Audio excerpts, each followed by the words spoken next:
Vsi mislijo, da ameriška vojaška moč izhaja iz letalonosilk, lovcev in tujih baz. Iščejo na napačnem mestu. Pravi vir ameriške moči je nekaj, česar ne moreš videti, ker bi lahko Washington, če bi bilo treba, skoraj čez noč spremenil ogromne dele svetovnega gospodarstva v vojaško oskrbovalno mrežo. In zato se prav zdaj dogaja nekaj nenavadnega. Zdi se, da se ameriška vojska umika. Ogromne baze po Evropi in Bližnjem vzhodu se zapirajo. Zemljevidi nakazujejo, da se Amerika umika. Toda satelitski posnetki pripovedujejo povsem drugo zgodbo. Globoko v filipinski džungli, na oddaljenih pacifiških otokih, na krajih, ki jih večina ljudi ne bi našla na zemljevidu, pojavljajo se nove vzletno-pristajalne steze, skladišča goriva in vojaški objekti. To je zaliv Subic na Filipinih. Nekoč je bil to največja ameriška baza v tujini. NATO se je leta 1992 zaprla. To je bil začetek trenda. Ameriška vojska je imela med hladno vojno 1600 tujih baz. Zdaj jih je uradno 800 in te baze se zmanjšujejo do skrajnosti. Na nasprotni strani sveta je letalska baza Thule na Grenlandiji, ki je bila nekoč ključna točka Arktike, zmanjšana s 6000 vojakov na 150. Tudi letalska baza Ramstein v Nemčiji se zmanjšuje. Do maja 2026 je tam ostalo le še 5000 vojakov. Potem je tu Peleliu, majhen otok v Palau. Tam je potekala silovita bitka v drugi svetovni vojni, vendar so ga kasneje zapustili, ker, poglejte ga, je sredi ničesar. In prav zato je popoln. Vse to je del skrivnega omrežja Pentagona. Ameriška vojska je leta 2024 obnovila letališko stezo iz druge svetovne vojne in jo naredila dovolj veliko, da lahko sprejme večino letal v floti, vključno z ogromnim C-130 Herkulesom. Na prvi pogled, gradnja letaliških stez na majhnih pacifiških otokih nima nobenega smisla. Navsezadnje ima ameriška mornarica že 11 letalonosilk. Vendar je prav to težava. Letalonosilke so ogromne. So vidne in v sodobni vojni je vidnost lahko slabost. Pred 30 leti je lahko ena sama udarna skupina letalonosilke vplula v regijo in čez noč spremenila politično klimo. Včasih ji niti ni bilo treba izstreliti niti enega strela. Leta 1996, med krizo v tajvanski ožini, so Združene države poslale 2 skupini letalonosilk skozi regijo. Sporočilo je bilo tako močno, da je Peking popustil, a svet se je spremenil. Danes so ameriški nasprotniki desetletja vlagali v razvoj raket, ki so posebej zasnovane za iskanje in uničevanje ciljev, kot so letalonosilke. Tudi v bojnih območjih, kot je Perzijski zaliv, letalonosilke delujejo več 100 milj stran od iranske obale. To je edini način, da Pentagon zagotovi njihovo varnost pred raketami in droni. To je postalo očitno 5. februarja 2026, ko se je iranski dron nevarno približal letalonosilki. In Iran ni merilo, Kitajska je. Če lahko regionalna sila povzroči težave skupini letalonosilk, si predstavljajte, kaj se zgodi, ko je vpleten najmočnejši ameriški tekmec. Toda letalonosilke imajo še vedno eno prednost. Lahko se premikajo. Enako ne velja za ameriške ogromne čezmorske baze. Njihove koordinate so javne. Njihove vzletno-pristajalne steze lahko najdete na Google zemljevidih. V primeru konflikta so med prvimi tarčami na seznamu. Torej, če postajajo letalonosilke bolj ranljive in so tradicionalne baze vse bolj izpostavljene, kam se bo Pentagon obrnil naslednjič? Nekam, kjer jih je težko najti. Nekam, kjer jih je še težje zadeti. Denar pove zgodbo. Milijarde dolarjev se stekajo v razpršeno mrežo oddaljenih vzletno-pristajalnih stez, logističnih središč in otoških postojank po Pacifiku. Med letoma 2000 in 2021 je ameriška vojska porabila med 70 in 120 milijard dolarjev za gradnjo ali širitev čezmorskih oporišč, čeprav so se stare baze zapirale ali manjšale. Kongres je v teh letih namenil še več milijard za gradbene projekte na nedoločenih lokacijah po svetu. Najbolj nenavadno je, da nihče v resnici ne ve, kako velika je ta mreža postala. Veliko teh lokacij je financiranih pod nejasnimi kategorijami, kot so nedoločene lokacije. Javnost ne ve, koliko jih je. Pogosto tudi kongres tega ne ve. Leta 2017 so bili 4 ameriški vojaki ubiti v zasedi v Nigru. Napad je sprožil nekaj bolj neprijetnega kot žalost. Med zaslišanji v senatu, ki so sledila, je več članov kongresa priznalo, da niso imeli pojma, da ameriška vojska v takšnem obsegu deluje v Nigru. Niso vedeli, da je v državi nameščenih približno 1000 ameriških vojakov. Nihče jim tega ni povedal. Nihče jim ni bil dolžan povedati. Enote so prispele, bile oskrbljene in delovale več mesecev prek logističnega omrežja, ki ni zahtevalo nobenega kongresnega dovoljenja za bazo. Zaseda je to le razkrila. Vprašanje, ki ga je to sprožilo, bilo tisto, na katerega si Washington najmanj želi odgovoriti. Kako se lahko vojska s 1000 vojaki pojavi v državi, ne da bi to kdo opazil? Tako se doseg ameriške vojske do teh nedoločenih lokacij začne s floto. Ameriška mornarica ima danes manj kot 300 ladij bojne flote. To se sliši kot težava, še posebej, ko ugotoviš, da je bila ob koncu hladne vojne flota skoraj 2-krat večja. Desetletja so admirali in politiki opozarjali, da mornarica postaja premajhna. Nenehno zahtevajo več ladij, a flota se še naprej krči, ker trenutno ni dovolj ladjedelniških zmogljivosti. To pa ni nujno naključje. Deloma je to zato, ker ima ameriška mornarica tako imenovano prikrito floto, ki jo je težje zadeti. Ste že slišali za bojno-logistično silo? Večina ljudi je ni. In če bi katero od teh ladij videli na morju, bi jo verjetno zamenjali za navadni tanker. To je tudi namen. Nimajo nobenega orožja, vsaj takega, ki bi ga lahko uporabili. Ljudje na teh ladjah so civilni trgovski mornarji. To je le ena izmed številnih pametnih preoblek Pentagona. Te trgovske ladje v resnici niso trgovske ladje. Namig je že v imenu. USNS, ladja ameriške mornarice. Morda izgledajo kot komercialna plovila, vendar so podrejena vojaškemu poveljstvu za pomorski prevoz, ne pa ladjarski družbi. Tovor ni nekaj, kar bi lahko kupili na Amazonu. To je vse, kar ameriška mornarica potrebuje za boj. Ladje, ki dostavljajo hrano, strelivo in rezervne dele, ter tankerji, ki dostavljajo gorivo. Te ladje so vnaprej razporejene po vsem svetu in prevažajo stvari, ki jih ZDA potrebujejo za izvedbo operacije. Vsaka od teh enot lahko podpira do 17.000 marincev in mornarjev z vsemi njihovimi kopenskimi, morskimi in zračnimi sredstvi. In nihče ne ve veliko o njih. Toda odvisnost sega še globje od logistike. Veliko globje. Ameriška vojska ne more opraviti niti ustreznega izvidništva brez ladij bojne logistične podpore. Ena od nalog teh ladij je podpiranje znanstvenih in tehničnih misij ter zbiranje podatkov o sovražnikovih raketah in podmornicah. Od konca januarja 2026 je ameriška vojska začela nameščati sredstva v vzhodnem Sredozemlju in okoli Arabskega polotoka. USS Abraham Lincoln in USS Gerald R. Ford sta bila oba del tega, skupaj z vsaj 11 rušilci razreda Arleigh Burke, ob podpori rušilcev, napadalnih podmornic in drugih vojaških ladij razporejenih po regiji. Na tisoče dodatnih vojakov je bilo pripeljanih v regijo z več kot 250 vojaškimi letalskimi prevozi. Iran je bil obkoljen. To je bila največja vojaška okrepitev na Bližnjem vzhodu po letu 2003 in bila bi neuporabna brez 2 uradov, za katera še nikoli niste slišali. Vojaško poveljstvo za pomorski prevoz ima pisarno v Manami v Bahrajnu in svojo evropsko pisarno v Neaplju v Italiji. Tako so bile ladje bojne logistične podpore, kot sta USNS Henry J. Kaiser in USNS Carl Brashear, tam, da dostavijo suhi tovor, kot so hrana, strelivo in gorivo. Desetletja je bil Bližnji vzhod najlažji kraj na svetu, kjer je ameriška vojska lahko dobila gorivo. To je bila ena od prednosti te regije. Mreža je delovala, ker je bilo vse povezano. Ogromna oskrbovalna veriga, ki je lahko ameriškim silam omogočala skoraj neomejeno delovanje.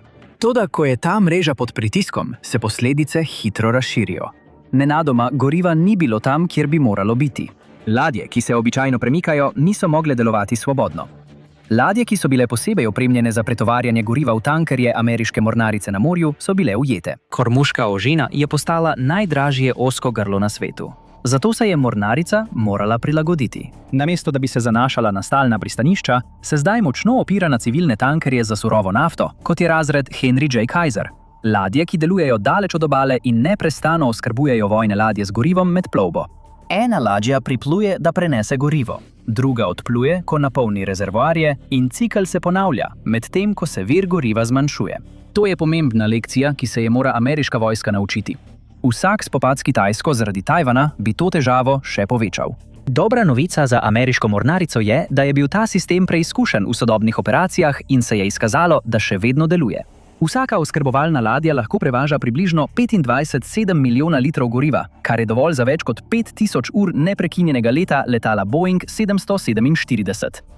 Slaba novica pa je obseg. Skupaj je le 32 ladij, od tega je le 15 oskrbovalnih ladij za gorivo. Torej, v teoriji se računica izide, vendar le, če gre vse po načrtih. A spopad z Iranom kaže, da ni treba veliko, da gre kaj narobe. Vrsto let so varnostni strokovnjaki v Washingtonu opozarjali na ranljivost ameriške vojske glede zmogljivosti pomorskega prevoza. Zanasanje na peščico neoboroženih civilnih ladij, ki bi nosile ogromno breme goriva, ni izvedljiva strategija v svetu, kjer je sovražnik konkurenčna država z droni in raketami v pripravljenosti. To ni več vojna proti terorizmu. Predstavljajte si, da izbruhne izredna situacija v Tihem oceanu zaradi Tajvana. Kajti, kot smo že videli, so te zmogljivosti pomorskega prevoza omejene. V konfliktu, ki poteka na tisoče milj čez odprto morje, se omejenost hitro spremeni v krhkost. S samo 32 ladjami v bojni logistični floti mornarice je potrebna okrepitev. Tehnično gledano je v ameriških pristaniščih še 40 drugih ladij v rezervi, če bi šlo kaj narobe. Vendar je veliko teh ladij zastarelih. Torej, to ni dovolj. Zato se Pentagon zanaša na nekaj, kar imenujejo VISA. To je prostovoljni medmodalni dogovor o pomorskem prevozu.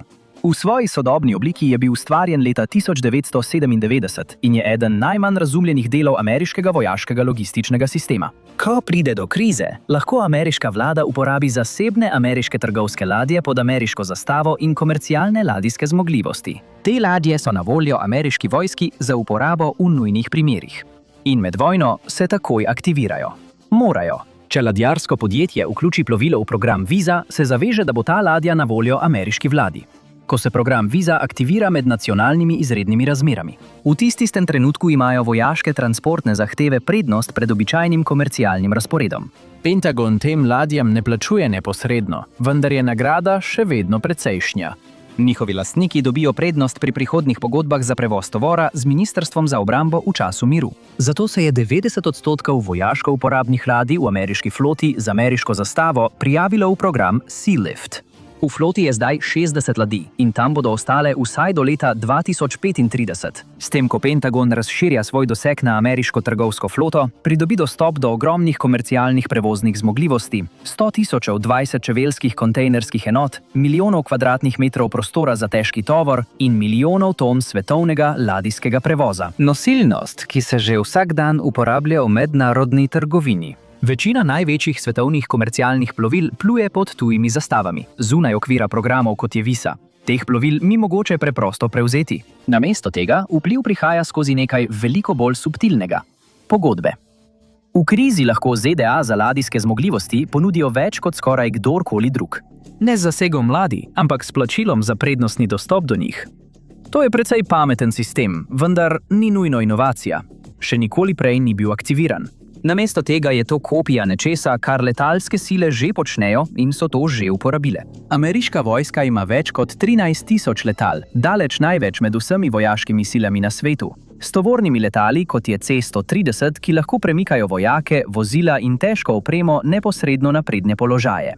Toda velika večina ameriških vojakov dejansko ne pride do svojih oddaljenih ciljev s temi letali. Vrata na terminalu E na mednarodnem letališču BWI v Marylandu ali na letališču Seattle-Tacoma v Washingtonu izgledajo običajno. Ljudje, ki gredo skozi ta vrata, izgledajo običajno. Če pa pogledate, kam ti leti dejansko vodijo, destinacije niso naključna počitniška središča ali komercialne poti. Vodijo neposredno do ameriških vojaških razporeditev po Evropi, Bližnjem vzhodu in strateških arktičnih lokacijah, kot je Grenlandija, ali čez Pacifik na kraje, kot je letalska baza Anderson na Guamu. Večina ljudi, ki gredo skozi ta vrata, so aktivni člani ameriške vojske, vendar ne uporabljajo letalskih sil. To je isti model, kot ga uporabljajo civilni prevozniki – Atlas Air, Omni Air, National Airlines. Razlika je v tovoru. Poznan je kot Patriot Express. Namenjen je vojakom, ki so na uradnem dopustu ali prejmejo ukaz za premestitev z ene baze na drugo. Ta zasebna podjetja so tako vključena v transportno mrežo Ministrstva za obrambo, da lahko delujejo na nekaterih najbolj skrivnostnih območjih na svetu. Pomorska baza Norfolk, največja pomorska baza na svetu. Od tu lahko vojaki letijo s Patriot Expressom na Diego Garcia v Indijskem oceanu. To je dražje, kot če bi vojaki potovali z letalskimi prevozniki, ki jih uporablja večina ljudi. Vendar je tudi bolj učinkovito. Je pa tudi veliko ceneje, kot če bi vse vojake prevažali z velikimi tovornimi letali, kot je C-5M Super Galaxy, ki stane $57.500 za vsako uro letenja. Potem je tu še 40 ur vzdrževanja za vsako uro letenja. Pri takšni ceni preprosto nima smisla uporabljati teh letal za rutinske premike. Zato je tu Patriot Express, da zadovolji povpraševanje, ki je ogromno. Vsako leto se s temi letali pelje 340.000 ljudi. Ne pozabite, v tujini je kadarkoli nameščenih približno 170.000 pripadnikov. Ti pripadniki so pogosto v spremstvu družinskih članov. To je stalen vir potnikov. Kar se tiče letalskega posla, je to praktično tako varno, kot je sploh mogoče. Pentagon dobro plačuje, vendar te posebne letalske družbe vedno iščejo načine, kako zaslužiti še več. Zato obstaja Space A. Ameriška vojska je morda zasedena, vendar niti leti Patriot Express niso vedno polno zasedeni. Če ste lastnik letalske družbe, je to prava katastrofa. Leti so dragi, ne glede na to, kdo je vaša stranka, zato poslovneži dajo ponudbo. Upokojeni pripadniki vojske lahko izkoristijo Space A, kadar se njihovi potovalni načrti ujemajo z leti.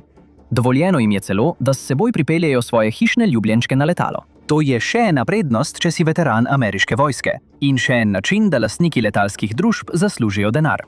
Vendar pa vpliv ameriške vojske na letalsko industrijo sega precej dlje od zgolj nekaterih pogodb s specializiranimi prevozniki. Leta 2021 so se razmere v Afganistanu poleti zaostrile. Ko so se talibani približevali Kabulu, je bilo treba vojake in potrjene begunce hitro evakuirati. Logistična mreža ameriškega vojnega letalstva je bila pod pritiskom. Nima dovolj zmogljivosti, da bi zadostila povpraševanju. Zato je morala poiskati pomoč drugje, ne pri Patriot Expressu in ne pri svojih dragih tovornih letalih. Zato so se obrnili na civilno rezervno letalsko floto vojnega letalstva. 18 letal iz flote so upoklicali, da pomagajo pri premeščanju ljudi, ko je postajala situacija v Afganistanu kritična. Seveda so sodelovali tudi prevozniki Patriot Express, vendar so 4 letala prišla iz United Airlines. 3 so bila iz Delta, 2 pa iz Hawaiian Airlines. Premikali so vojake z lokacij v Katarju, Bahrajnu in Nemčiji, ker so bila običajna letala preobremenjena. To je civilna letalska flota v akciji. Sestavljajo 450 letal, razporejenih med 25 različnih prevoznikov, ki segajo od vaše priljubljene letalske družbe do FedExa in UPS-a. Vsak od njih se je s pogodbo zavezal, da bo programu namenil 30% svoje potniške flote in 15% svoje zmogljive tovorne flote. Letalske družbe ohranjajo operativni nadzor, vendar morajo imeti na voljo letala in usposobljeno posadko, če prejmejo klic iz Pentagona. Morajo biti pripravljeni podpreti misijo v 3 dneh po prejetju klica. Umik ni mogoč. 268 od teh letal je namenjenih za mednarodne misije na dolge razdalje in prav ta so bila uporabljena v Afganistanu. Pentagon ne plačuje za vzdrževanje flote, vendar če bi bila vsa letala aktivirana, bi ta letala lahko prepeljala 90% potniškega prometa vojske in 40% njenega tovora. To je kot biti najemodajalec in najemniku zaračunavati vse stroške vzdrževanja, dokler ne potrebuješ stavbe. Pogodbe lahko znašajo več kot $1 milijardo na leto, kot smo videli med pripravami na operacijo Iraška svoboda leta 2003. Ves tovor na ladjah in letalih pa je treba nekje shraniti. Ni druge možnosti. Danes je večina tega na krajih, ki jih večina ljudi sploh ne opazi. Skladišča za pristaniškimi objekti, začasna zbirna območja v bližini letališč, komercialna logistična središča po vojaških pogodbah. Enak vzorec, le različni naslovi. Imenuje se Agencija za obrambno logistiko. Morda lahko rečete kar največje skladišče na svetu, saj so številke osupljive. Organizacija običajno upravlja in razdeli 5 milijonov postavk na leto. Povprečni letni prihodki med 45 in 47 milijard dolarjev. Za primerjavo, skupna vrednost zalog Amazona za leto 2025 je bila 38,3 milijarde dolarjev. Sedež je v Fort Belvoirju v Virginiji, toda ta operacija zajema vsako zvezno državo in 122 mednarodnih lokacij. Toda tu je zanka. Pentagon noče biti v poslu gradnje skladišč, tako kot noče biti v letalskem poslu. Zato najema prostor od civilnih partnerjev. Ko so naročila oddana, se zaloga pošlje. Toda ameriška vojska tudi večine pošiljanja ne opravi sama. Nima niti zmogljivosti, da bi premaknila vse blago. Tako kot pri prostovoljnih ladjah za prevoz tovora in pri FedExu v civilni letalski floti, se zanaša na veliko skupino zunanjih logističnih podjetij, ki opravijo težko delo namesto nje. Dejansko, ta zasebna podjetja prepeljajo 98% tekstilnih izdelkov, ki ga potrebuje ameriška vojska. Uniforme, zimska oblačila. Ti pogodbeniki prav tako dobavijo 86% rezervnih delov in skoraj 100% goriva. Tako kot psevdomornari na ladjah, kot je USNS Carl Braceman, so tudi vozniki civilisti. In teh dobrin ne vozijo v tradicionalne baze. Vstopajo v civilna pristanišča po vsem svetu, ki opravijo 90% ameriškega vojaškega pomorskega prevoza in 40% letalskega prevoza tovora. Skoraj ves tovor, ki je bil prepeljan po morju, in manjši tovor, ki je bil prepeljan z letalom, je prišel iz teh pristanišč, ne iz vojaških baz, kot je Pearl Harbor. Vse to je odvisno izključno od civilne infrastrukture in civilnih pristaniških delavcev. Ampak tu je nekaj čudnega. Ker je čedalje manj tujih baz, kam pravzaprav pristanejo ta letala med spopadom v tujini? V katera pristanišča vplujejo ladje mornarice? Kako lahko delujejo na tujem, suverenem ozemlju? Se spomnite tistih 122 mednarodnih lokacij? Vse to je del sledi dokumentov, ki sega dlje kot katerokoli letalsko potovanje. Tuje baze morda niso več to, kar so bile nekoč. Vendar je ameriška vojska podpisala sporazume o nabavi in vzajemnem zagotavljanju storitev z več kot 120 drugimi državami. To pomeni samo eno: trg se odpira. Ti sporazumi so razmeroma majhni, skupaj le nekaj milijard dolarjev na leto, vendar v tem primeru ni pomembna velikost denarnice. Pomembno je, kje je denarnica in kaj narediš z nepremičnino. V ozadju se ameriška vojska zanaša na mrežo sporazumov, za katere večina ljudi še nikoli ni slišala. Nekateri so preprosti. Ti omogočajo vojski, da po potrebi kupuje zaloge od drugih držav ali mednarodnih partnerjev. To vključuje vse od goriva do opreme in logistične podpore. Drugi so bolj zapleteni, zgrajeni na vzajemnih dogovorih, kjer zavezniki prispevajo sredstva v zameno za skupen dostop med operacijami. Toda oba sistema vodita do istega izida, predhodnega nameščanja. Namesto da bi čakali na krizo in na to vse pripeljali, so ogromne količine opreme že vnaprej shranjene, postavljene blizu krajev, kjer bi jih lahko potrebovali. V nekaterih primerih je celo infrastruktura sama vnaprej nameščena. Dovolj, da se lahko v nekaj dneh sestavijo delujoče baze. Tako, ko sile prispejo, ne začnejo iz nič. Prispejo v sistem, ki jih že čaka. Učinek je enak, kot če bi vnaprej namestili celotno vojsko, ne da bi razglasili bazo. Ameriška vojska lahko kupuje lokalno, jih skladišči v lokalnih skladiščih in nato dobi, kar potrebuje, od svojih partnerjev na prizorišču delovanja. Ni jim treba pošiljati opreme čez ocean. To je tisto, kar pomaga ameriški vojski izpolniti njeno nalogo, da je pripravljena soočiti se s katerokoli grožnjo na svetu v 3 dneh. In nihče pravzaprav ne ve, kje je vse to. Pravzaprav so evidence Pentagona o vsem, kar prihaja in odhaja, nekoliko pomanjkljive. Vemo pa, da so te prikrite logistične pogodbe v zadnjih nekaj letih odigrale veliko vlogo. Ukrajina bi brez njih padla. Tako preprosto je. V prvem letu konflikta je Bela hiša uporabila predsedniško pooblastilo za črpanje iz zalog, da prenese več kot 20 milijard dolarjev orožju in opremi v Ukrajino. Ni bilo potrebno sprejetje zakona v kongresu. Nobeno odobritev za bazo ni bilo potrebno. Sistem, za katerega nihče ni vedel obstaja, se je premikal hitreje, kot bi lahko katerakoli uradna vojaška napotitev. Zavezništvo NATO ima najbolj močno integrirano mrežo dostopnih točk in vnaprej nameščenega materiala. To je Združenim državam omogočilo, da so hitro na začetku vojne poslale vojaško in humanitarno pomoč v Ukrajino. Sprejetje zakona v kongresu ni bilo potrebno. Zahvaljujoč predsedniškemu pooblastilu za črpanje iz zalog, lahko Bela hiša vzame orožje ali storitve iz zalog Ministrstva za obrambo in jih prenese na partnerje. Predsednik lahko izda ukaz kadarkoli in ga dostavi komurkoli, ki ga želi. Bela hiša. Toda mreže za medsebojno pomoč so se še bolj očitno pokazale med operacijo Epic Fury. Združene države imajo te sporazume s skoraj vsako pomembno državo v regiji. Katarjem, Omanom, Združenimi arabskimi emirati, Saudsko Arabijo in tako naprej. Poglejmo si ta dogovor s Saudsko Arabijo kot primer. Dostop in medsebojno pomoč potekata v obe smeri. Včasih to dejansko prinese Ameriki denar. Savdici so dejansko plačali ameriški vojski in ameriškim podjetjem za zaloge, ki jih njihova vojska potrebuje po tem dogovoru. Ni pomembno, ali je bilo to proti Hutijem v Jemnu ali za obrambo pred iranskimi raketami in droni. Oni so to plačali. Pentagon je vzel model civilne rezerve letalske flote in ga razširil. Zdaj ni več odgovorna samo Delta Airlines. Zdaj so to cele države. Sporazumi ACSA naj bi bili vzajemni in brez finančnega dobička, vendar morajo tisti, ki podpišejo dogovor, prav tako prepustiti svojo infrastrukturo. Če kdaj pride do nasprotujočih si zahtev, ima ameriška vojska prednost. Poglejte Katar. Ameriška vojska ima izpostavljeno poveljstvo na letalski bazi Al-Udeid. Na prvi pogled je videti kot ena tistih starih vojaških baz na Bližnjem vzhodu, kjer bo na začetku leta 2026 nameščenih 10 tisoč pripadnikov osebja. Ampak kdo dejansko opravlja težko delo za podporo tem vojakom? Ne Američani.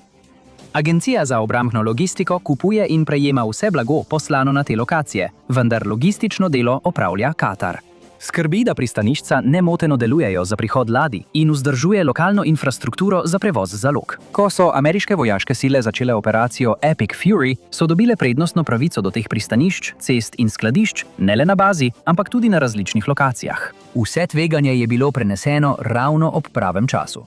Toda omrežje ima ranljivost, o kateri nihče v Washingtonu ne želi javno govoriti. China Ocean Shipping Company, kitajsko pomorsko podjetje, je največji ladijski konglomerat na svetu.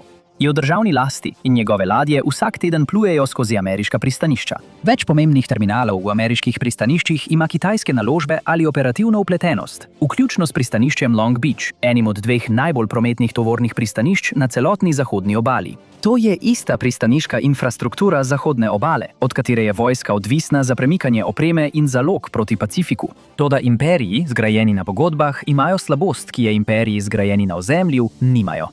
V primeru konflikta na Tajvanu bi ZDA aktivirale svojo civilno logistično mrežo ravno v trenutku, ko bi Kitajska lahko usmerila svoja državna ladijska sredstva, da storijo nasprotno. Prekličejo pogodbe, umaknejo plovila, dajejo prednost drugim strankam, ustvarjajo zamude na terminalih, kjer ima kitajski kapital besedo pri odločanju. Pentagon teh ladij ne more zaseči, ne more prisiliti tujih ladij pod drugo zastavo. Lahko ponudi več kot konkurenti za zmogljivosti, vendar le, če so te zmogljivosti na voljo in so ponudniki pripravljeni sprejeti ponudbo.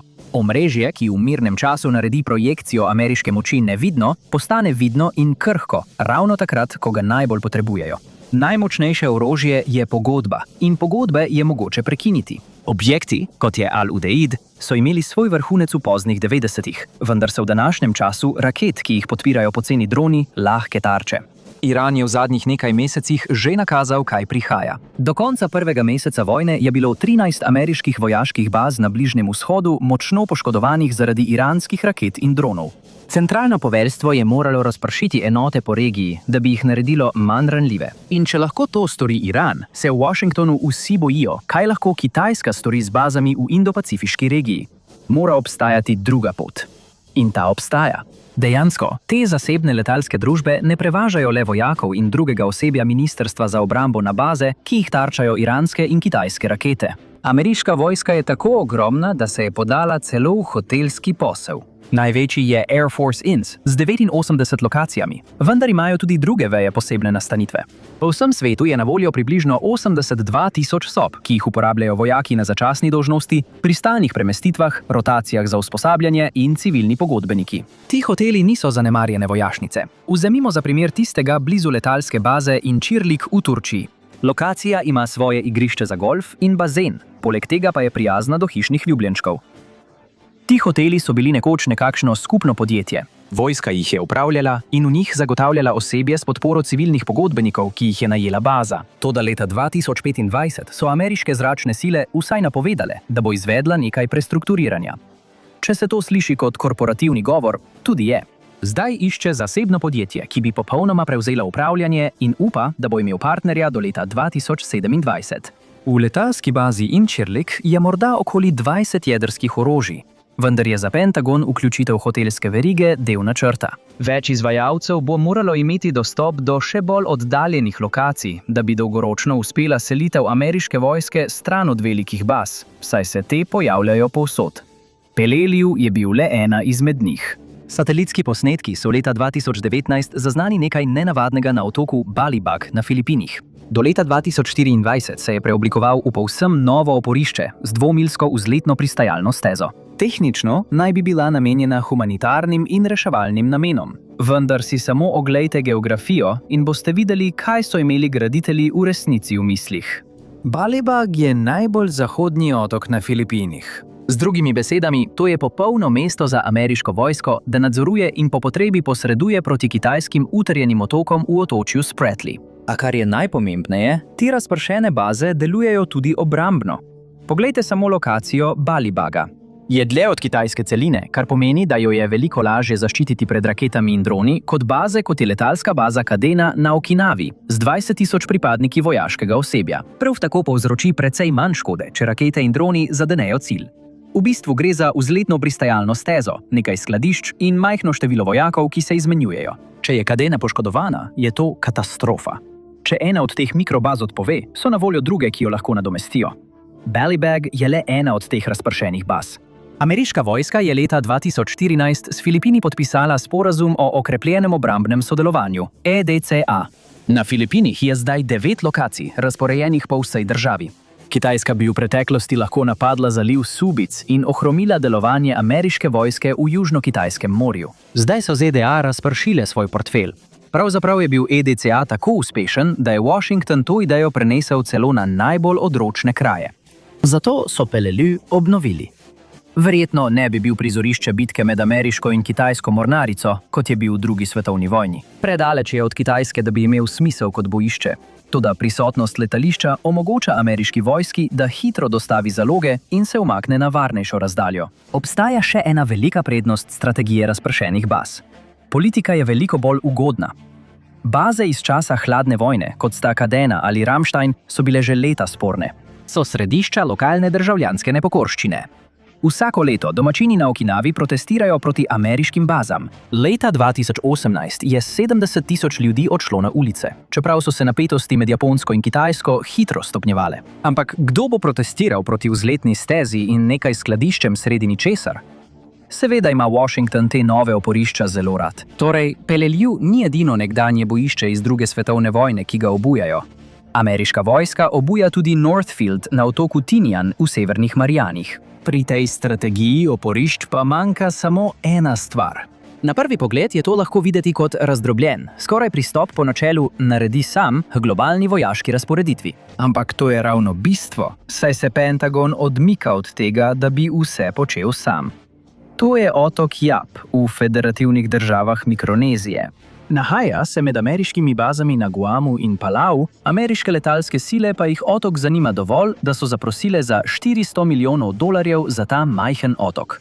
Načrt: podaljšati vzletno pristajalno stezo na mednarodnem letališču otoka, da bi lahko sprejemala ameriška vojaška letala. Strategija sama se ne spreminja. Še vedno gre za podaljšanje dosega globje v Pacifik, dlje od Kitajske, in za izgradnjo odpornosti v primeru, da ključna središča, kot je Guam, pridejo pod grožnjo. Kar se spremeni, je metoda. Namesto da bi se zanašali izključno na tradicionalne vojaške baze, sistem vse bolj vključuje civilno infrastrukturo, zlasti komercialna letališča in logistična središča v oddaljenih regijah. Vemo, kako se premikajo enote in zaloge, kdo jih premika in katere pravne strategije uporabljajo, da zaobidejo omejitve. Zdaj vemo tudi, kam vse pogosteje odhajajo. Če vse to seštejemo, se razkrije strategija, ki stoji za skrivno mrežo Pentagona. Ameriška vojska lahko vodi vojne na nasprotnih koncih sveta, če je to potrebno. Ne zato, ker ima največ letal, ladij ali oboroženih trdnjav, ampak zato, ker lahko izkoristi svetovno gospodarstvo za svoje lastne namene. Če se v času krize vse ustavi, ameriškim silam v Pacifiku ne zmanjka orožja. V nekaj dneh jim zmanjka goriva, delov in postelj. Mreža je resnična. Dostop je prav tako resničen. In ranljivost je prav tako resnična. Zato je najmočnejše orožje ameriške vojske pogodba, ne letalonosilka. ZDA niso zgradile svetovnega imperija z ozemljem. Zgradile so svetovni imperij dostopa. Dostopa, ki ga nima nihče drug. In vi letite na njem. Hvala, da ste se mi danes pridružili. Upam, da vam je bil video všeč. Če želite videti več takšnih videov, se prosim naročite in vklopite obvestila. To res veliko pomeni. Še enkrat hvala in se vidimo naslednjič v oddaji Map Pack.